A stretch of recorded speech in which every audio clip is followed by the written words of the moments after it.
Hello, everybody, and welcome back, or welcome if you're new here to my podcast, Reading and Weeping.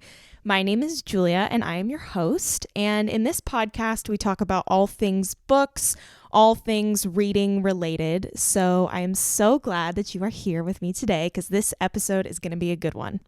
Today, I wanted to talk about a genre that has been very, very popular kind of forever, and that is the romance novel. Now, these can be very hit or miss. I have read some great ones and I've read some bad ones, but I haven't really found a lot that have kind of been in between. To me, there's a really fine line when it comes to a good romance novel and a bad one. So let's just dive right in.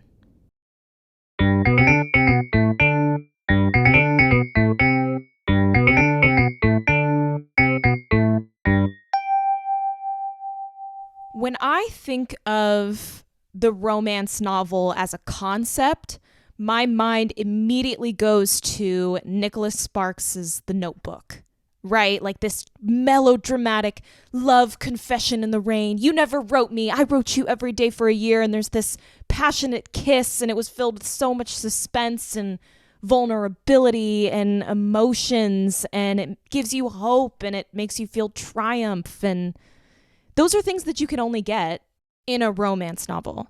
And I probably know what you're thinking, which is, hey, like romance novels aren't the only novels that can make you feel like that, you know, that can give you hope and make you feel triumphant.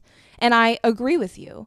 But I think the allure of the romance novel is that something like this could happen to you. You know what I mean? Because falling in love is a very human experience. People do it every single day. It's this idea that the perfect person could just stumble into your life and fall in love with you and tell you how perfect you are despite your flaws. And maybe you are somebody who is in love with someone and it reminds you of that relationship. It reminds you that that's a reality for you. Because romance novels in modern day times are based on just ordinary people like you and me. I would argue that you can't really get that type of unique satisfaction in like a murder mystery novel, for example. Like, yeah, they kill the bad guy at the end and they find out who it is and they save the city and whatever. But I'm not going to be on the Orient Express anytime soon.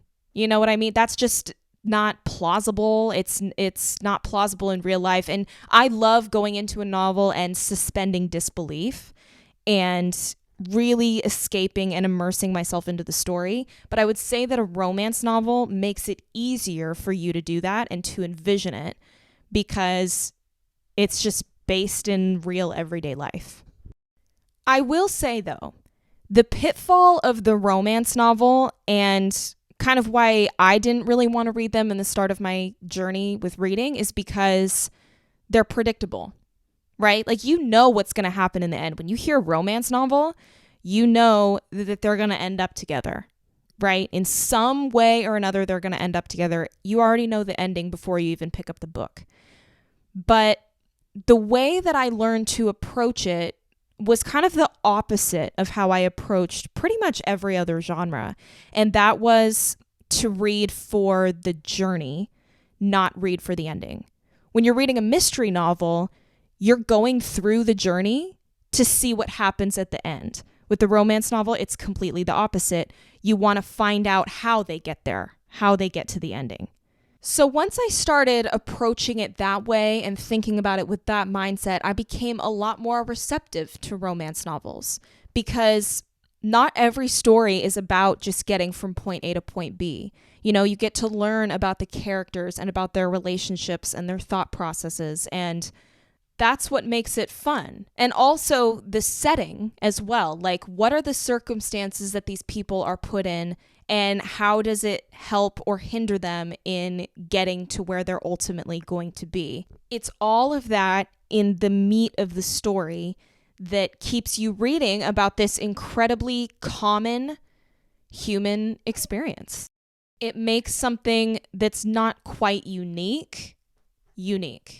So to sum that up, basically the characters, their relationships, and the setting all play a huge part in what will make or break a romance novel. And when even one of those things suffers, it can totally ruin the story. And a great example of that is the book that I mentioned in my first episode, which is Ugly Love, because the characters and their relationships are poorly developed in this story.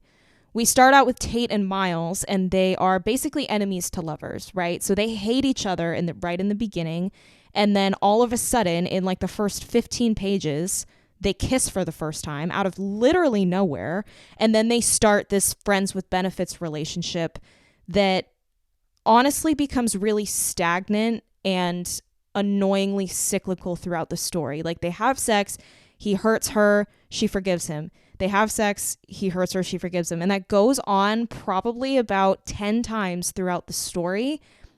And it never really gets resolved at all until the very end, where he finally tells her like why he's so quote unquote damaged. I hate using that word. But by that point, you're kind of like, okay, what happened to you was really sad, but also at the same time, it didn't give you an excuse to be this mean to this girl who didn't do anything to you. So at that point, you're not rooting for the characters because they were given so many opportunities to make things right, and they blew it every single time. And because the story is told mostly from Tate's perspective, we never really get to see how Miles feels about her. We only know through the experiences that she's having with him. His perspective in the book is a flashback from like 6 years earlier, detailing all his trauma.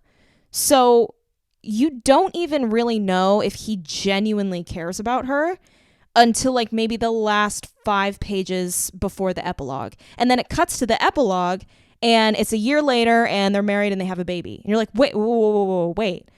How did you guys even resolve this? How did you fix this? How did you get past everything that you just went through in this book? Because you went through a lot, and neither of you seem to care. And now it's all just sunshine and rainbows. Like, it's not romantic because they didn't develop their relationship in an adequate way. It was just terrible thing after terrible thing after terrible thing. And then hooray, happily ever after. It's like, wait, you guys are terrible for each other and we're not going to acknowledge it?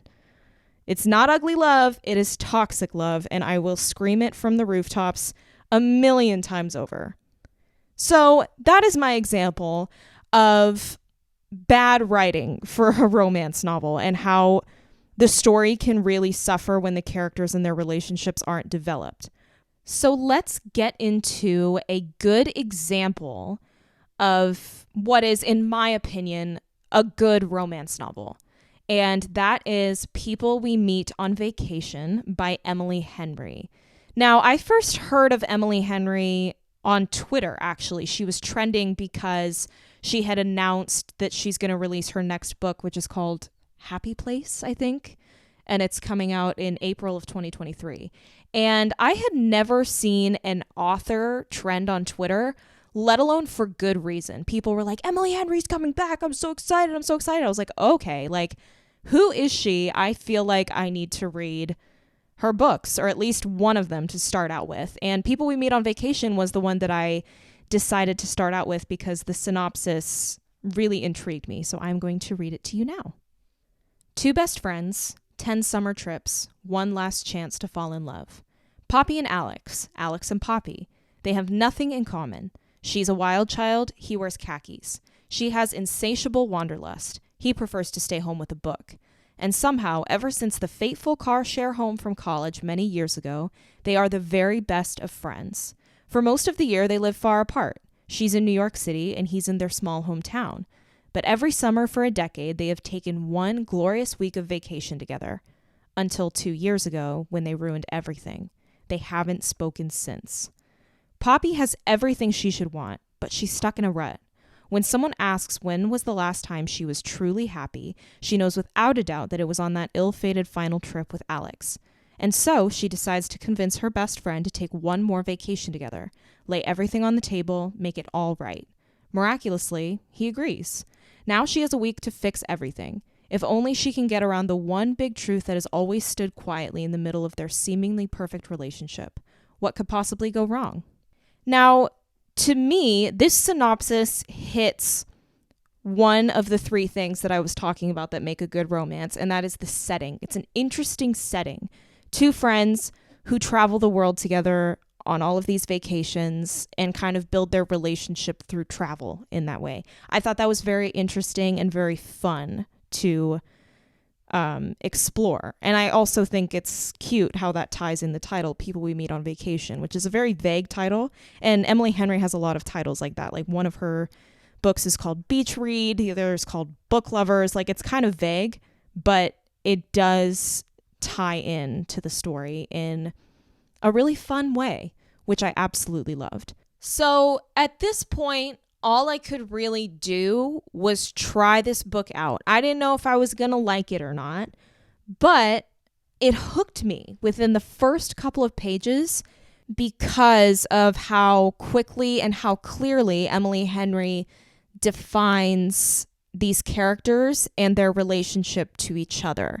So the book basically opens up on the last night of the last vacation that Poppy and Alex took together like 5 years prior to present day. And Poppy talks about how free she feels on vacation and how she's going to go up and flirt with this guy.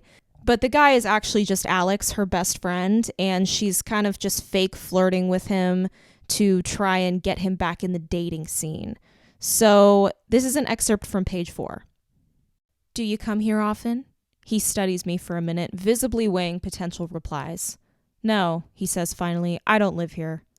Oh, I say, but before I can get out any more, he goes on. And even if I did, I have a cat with a lot of medical needs that require specialized care. Makes it hard to get out. I frown at just about every part of that sentence. I'm so sorry, I recover. It must be awful dealing with all that while also coping with a death. His brow crinkles. A death? I wave a hand in a tight circle, gesturing to his getup. Aren't you in town for a funeral? His mouth presses tight. I am not. Then what brings you to town? A friend. His eyes drop to his phone. Lives here, I guess. Dragged me, he corrects, for vacation. He says this last word with some disdain. I roll my eyes. No way! Away from your cat with no good excuse except for enjoyment and merrymaking? Are you sure this person can really be called a friend? Less sure every second, he says without looking up. Okay, so the reason I think that excerpt really establishes their characters and their relationship really well is because you can really see Poppy's playfulness and how she's willing to sort of just be kind of goofy and have fun. Whereas Alex is pretty much the opposite. He'd much rather be at home with his cat and he's just playing on his phone in the bar. Like, he's very different, and you can really tell that the only reason that he is there is because of Poppy, because they are truly best friends.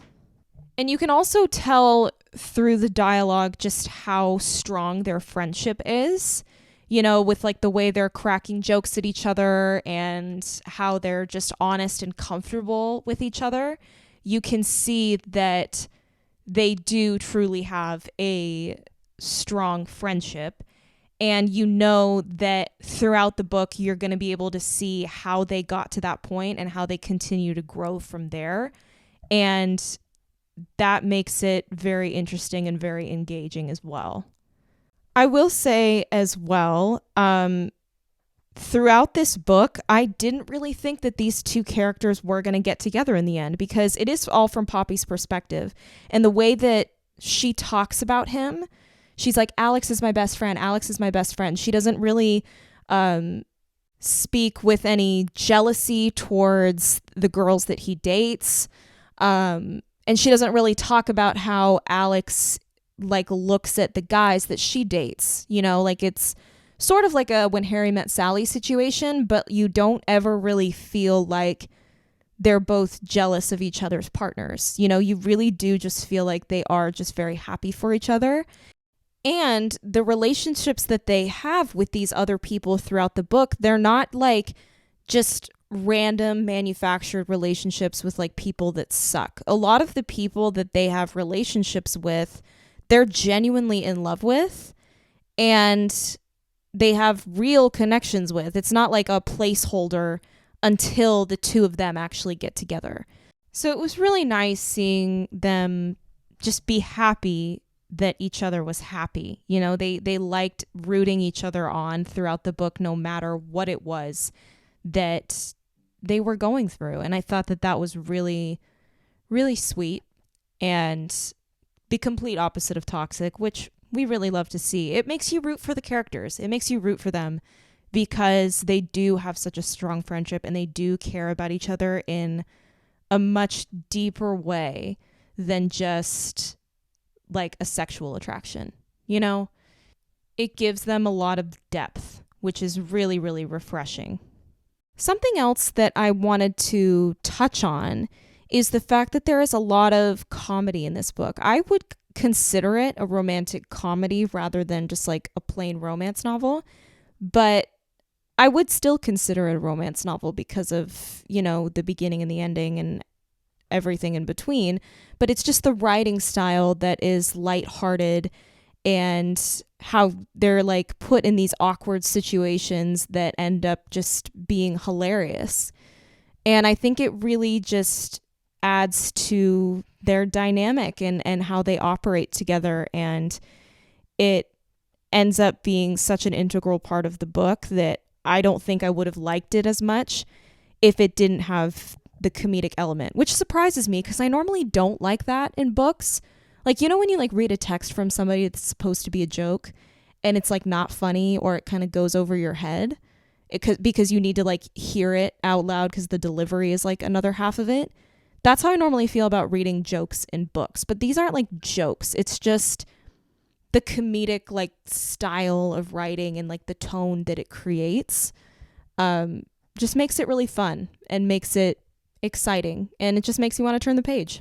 Now let's talk about how the setting truly does impact this book, because the idea of them going on a vacation every summer, it can seem, to me, it sounded like really glamorous at first. Like they go on all of these vacations where they jet set around the world and that's how they fall in love with each other. But I think that each location that they travel to is a reflection of where they are in their lives as individuals and where they are in their relationship. So, for example, one year they go to Tuscany and they each go with their respective partners and they all go together and it's this like double date trip thing.